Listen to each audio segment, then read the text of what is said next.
just a little bit of background. After, 17 years now of men's work that I've been doing within Mankind Project, I noticed that there was a tendency to do shadow work pieces, which there's an awful lot of processes for that kind of thing.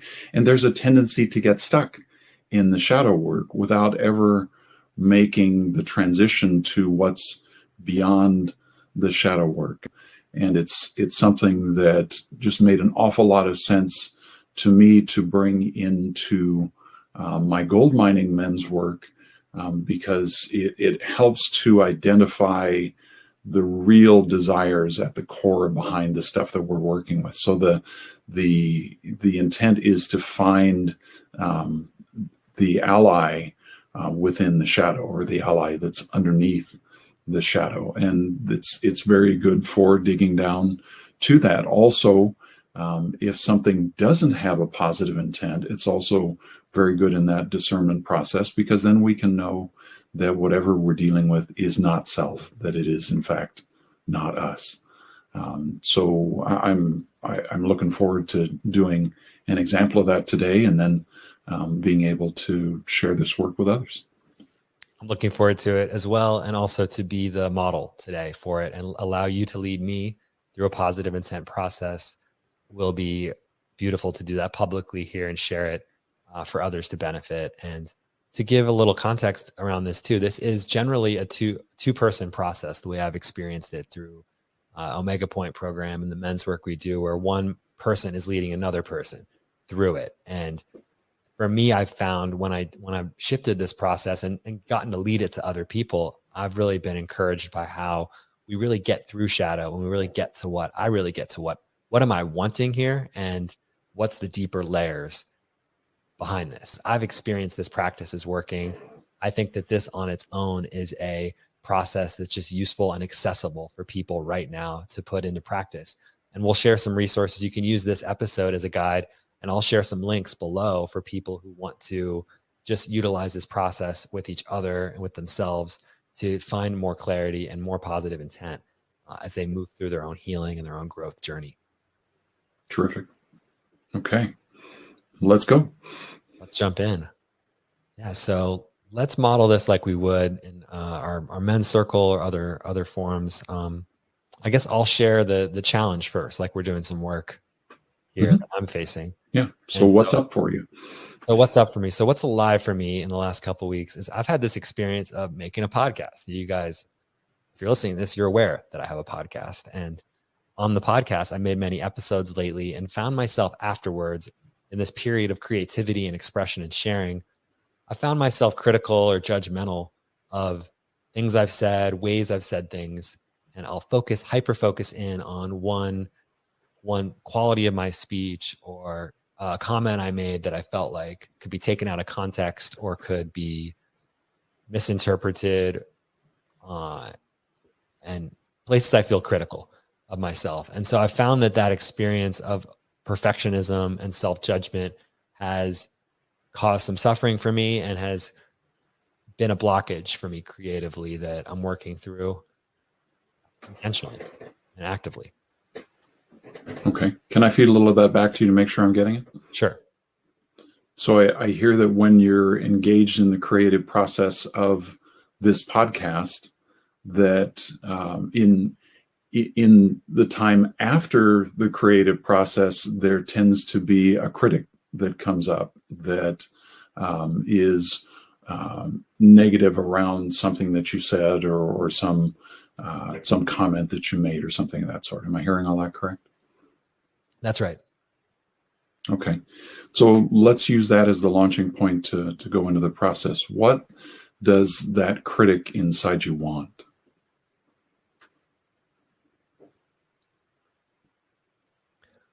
That critic wants to be understood and accepted and seen clearly, and not misjudged or misunderstood. Okay. So seen and understood and accepted. Yes. Okay. So just go ahead and let the critic speak to this. So if you were seen and understood and accepted, what would that do for you?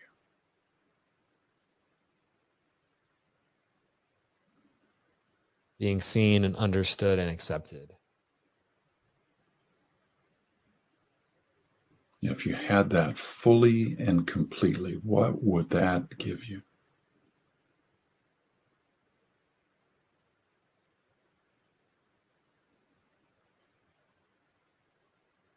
I feel like it would create more confidence and groundedness in creating and in my life. Okay. So confidence and groundedness in creating in your life. Is there a particular place that lives in you where you notice that?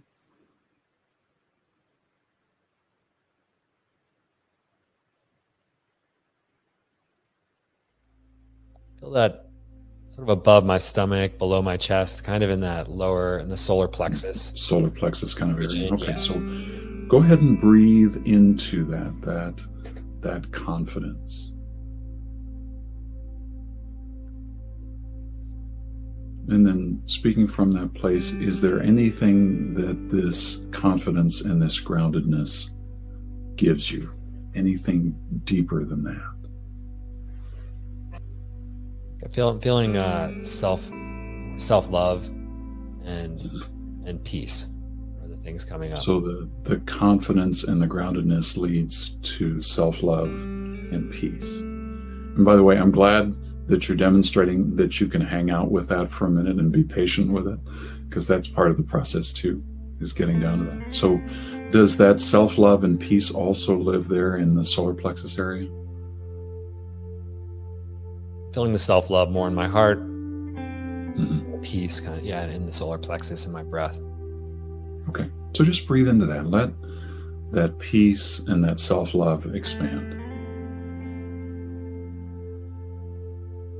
And then just do a quick check and see, is that the core desire, is to experience self-love and peace? Feeling another desire coming up too, which is around freedom and play. Mm-hmm. That this judgment, this challenge is obstructing the freedom to play and be myself. Yeah. So self-love and peace that leads to freedom and play. Okay. All right, so just go ahead and breathe into that sense of freedom and play, that lack of judgment, the self-love and the peace. Let it expand. Just let your breath fan it and let it grow inside you beyond anything that you might have imagined before. And just spend a moment hanging out with that. Just notice how it feels to experience that self-love, and peace, and the freedom, and the play. Just hang out with it. And I can already tell it feels really good. Oh yeah. I hope that what's landing is that this is the way to take the things that we might have either ignored or pushed off for a long time, and to look at them and create an entirely different relationship with that part of us, and be able to harness the energy that's in whatever negative judgments were there in a good way, and be able to bring that to help move us toward our purpose and our missions in life. That's why we use it in the gold mining group for the men's work, is because it really does help very quickly to define, how can I use this to support my life's purpose? Beautiful. Yeah, I've just seen it again and again support me and other men and other people now as I'm sharing it in other spaces too. So I'm really love to hear from people who try this process, how this goes for them. If they have any questions on the positive intent process, you can reach out. I'm going to share Kevin's info here for men that are also interested in joining the circle here. If you want to email, you can learn more about the gold mining circle in our last episode too, which is the most common place I see this being used, but there's other beautiful forums such as the Omega Point program, where you can get a taste of this in a safe container with others.